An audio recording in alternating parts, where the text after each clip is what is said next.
Isso aí, obesidade infantil, um problema, né, gente? A gente fica considerando o nosso dia a dia, realidade de vida. Talvez você que esteja aí em casa dizendo assim, como é que a gente faz? Como é que muda essa história? Como é que eu vou lidar com essa questão? Você pode. Sabe, é impressionante como tudo é regulado pela nossa mente. A Bíblia ensina isso pra gente, sabe?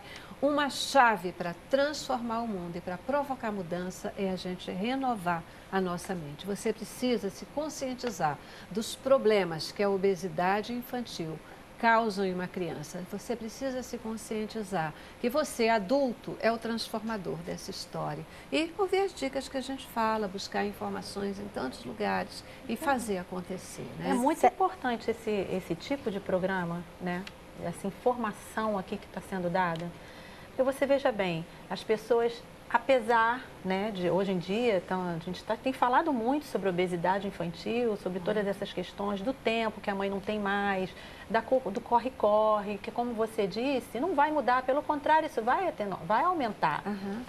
Então, eu acho que, em primeiro lugar, esse tipo de informação é muito importante, né? E ver como que esse alimento está servindo de mediador nessa relação aí, porque a criança, ela não vai no mercado comprar, né? A gente, ela depende de um adulto que vai comprar e vai colocar esse alimento até a mesa. Então, assim, esse tipo de informação, a gente saber que não é só a praticidade, mas, né, o que está por trás daquela praticidade, será que vale a pena? Será que vale a pena a gente estar colocando para dentro tanta coisa que não preste, trazer tanta doença para o nosso organismo, né? Por conta de uma praticidade, né? E qual o tipo de relação que está sendo mantido ali? Então eu fico muito tempo fora de casa, então, poxa, o que tem daí esse mimo para ele, já que ele gosta desse biscoito, já que ele gosta desse produto? A Celeste falou uma coisa importante que é o seguinte, o adulto, ele tem que ser o agente transformador. Exatamente. É o adulto que traz esse alimento para dentro de casa. A criança, ela ainda, por mais inteligente que hoje eles já nascem sabendo tudo, né? Mas eles não estão ainda indo no supermercado fazendo compras. A criança não é só trazer, é consumir. É a mãe e o pai que estão. A criança precisa do exemplo do adulto. Verdade. Rosângela, então, psicóloga infantil, pode falar isso de maneira bastante própria. O comportamento da criança é fruto do comportamento dos pais. É fruto do que ela consegue captar do ambiente. E nós já temos estímulos suficientes no ambiente através da televisão, nas cantinas das escolas, que muitas delas, infelizmente, ainda não se conscientizaram da necessidade de fornecer alimentos saudáveis e não lanchinhos gostosos. E mais do que tudo, vamos deixar a hipocrisia de lado, né? Eu não sou nenhum magrelo, eu gosto de tomar sorvete, né? Eu gosto de ver televisão comendo salgadinhos. Agora tivemos a Copa do Mundo, né? Deve ter sido um boom no consumo de salgadinho no Brasil inteiro, não é verdade? Então, a verdade é que a gente, já muito destruído durante toda a nossa vida, fazemos consumo de tudo aquilo que a gente não quer que a nossa criança faça consumo. É por isso eu disse tão no início que não é tanto um problema médico, é mais uma questão da nutrição, de informação sobre o alimento e uma questão de psicologia, porque por trás disso está toda uma questão da compulsão pelo alimento que é gostoso. Se vocês soubessem o que acontece no organismo quando você come doce, quando come açúcar, quando come um sorvete cremoso e gorduroso, tem uma descarga enorme de dopamina nos centros de prazer do sistema nervoso central. Tem gente que descreve isso como literalmente um orgasmo. As pessoas sentem prazer intenso ao comer chocolate, ao comer um pacote de biscoito, ao comer uma bebida intensamente açucarada. Vou dar um meia-culpa aqui, adoro Coca-Cola. Adoro Coca-Cola. Tem coisa mais gostosa do que eu estar morrendo de calor no verão e tomar uma Coca-Cola super gelada. É gostoso? Mais gostoso. É gostoso. Água É horrível. Celeste, olha Mata só. Uma coisa que é Mas é importante, terrível. que os pais têm que se conscientizar é o seguinte. Hoje, a gente sabe que o tecido adiposo, ele não é tão somente o tecido adiposo. Hoje em dia, a gente descobriu-se que essas células de gordura, elas também secretam hormônios. Hormônios esses que vão interferir na saciedade, que vão interferir na vontade de comer doce. Então, realmente tem que ser tratado como uma doença, porque quanto mais tecido adiposo você tem, mais difícil é você controlar a sua fome, mais difícil é você controlar a sua saciedade. Por quê? Porque esse tecido adiposo, ele está secretando hormônios que estão interferindo. Então, muitas vezes, é difícil, que não é só porque a criança não consegue, ela não consegue mesmo, porque metabolicamente falando, estão acontecendo coisas dentro dela que é difícil. Impulsionada. Agora então, você tem que ter as boas opções dentro de casa. Mas mamãe, vai ser complicado, papai. né? A gente tem que deixar claro aqui que não vai ser fácil, mas vai ser... Vai compensar, muita gente jogando vai contra. acontecer. Para ajudar a superar essa dificuldade, vamos falar um pouquinho dessa questão dos impactos da obesidade na criança, né? Você já falou algumas coisas, ela está sendo ali compelida, né, pelos hormônios, por essa questão toda. Uma criança obesa, ela vai ter talvez menos vontade de correr, de interagir com outras crianças. Isso impacta, por exemplo, o desenvolvimento? Tem algum reflexo na questão do desenvolvimento intelectual dessa criança? Intelectual não, mas no físico, sem dúvida nenhuma. O que acontece com essas crianças é o seguinte: à medida que essas crianças são submetidas, por que causa for, a um regime de alimentação de grande número de calorias e engordam, o que acaba acontecendo é que o organismo começa a se adaptar a esta questão. Então, a própria ossatura da criança, né, o desenvolvimento ósseo da criança é alterado. O que normalmente a gente vê é o seguinte: as crianças mais gordinhas são os maiores da turma numa infância mais precoce. Por quê? Grande quantidade de carboidrato na circulação promove secreção importante de um hormônio chamado insulina, secretado pelo nosso pâncreas, que é um hormônio anabolizante que existe dentro do nosso próprio corpo. O que esse hormônio vai fazer? Ele não só diminui a quantidade de açúcar que existe na circulação, porque o açúcar circulante provoca lesões no rim, nos olhos, no cérebro, nos nervos.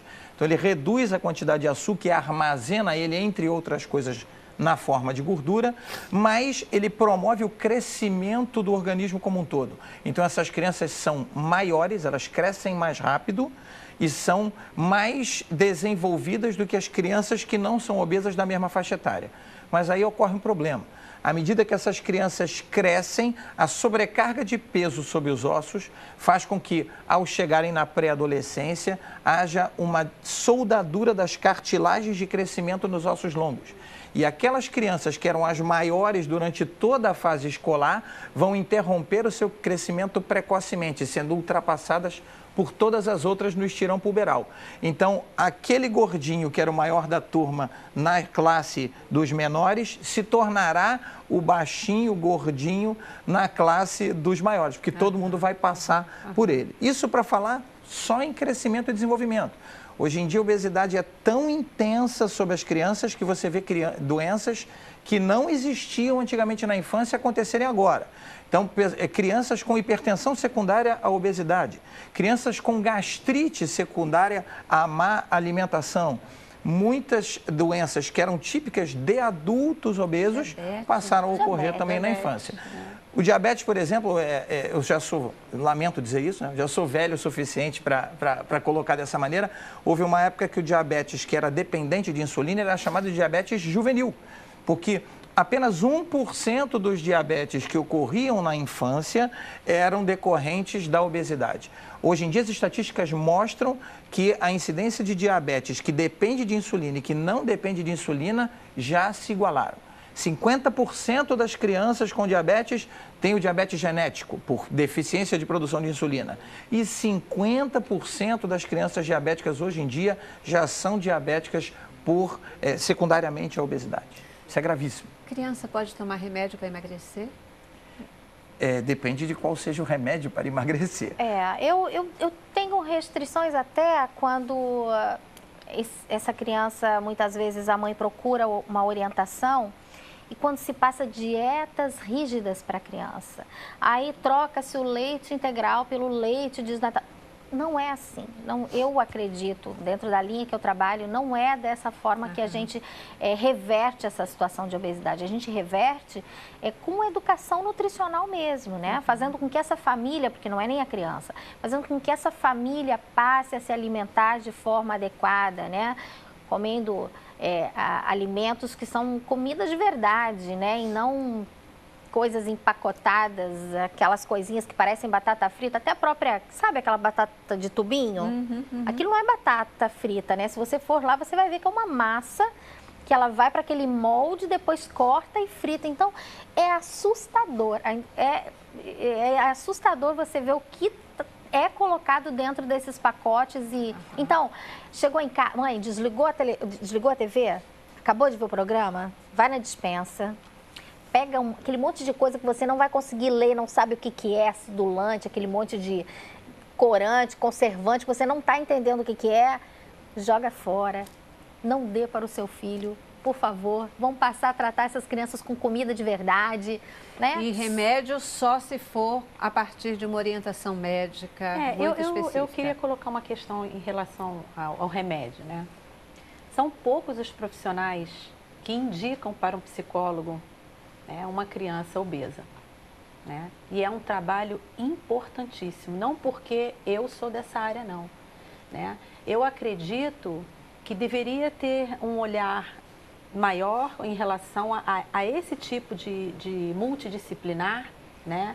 Até porque a obesidade, o comer compulsivamente, aí compulsão. O que é pulsão? Né? É uma energia psíquica que está ali e que, por alguns motivos, ela se agarrou a determinados tipos de satisfação, que nesse caso aqui a gente está falando do alimento. No caso do dependente químico, pode ser o álcool, a cocaína, o que for, né? Então, o tratamento da compulsão é um tratamento sério, é uma coisa muito importante se buscar esse tipo de tratamento, porque o que a gente vai tentar fazer? A gente vai tentar fazer esse descolamento que há em cima desse alimento, em cima da busca desses alimentos e em busca dessa satisfação eterna que não vai ser sanada.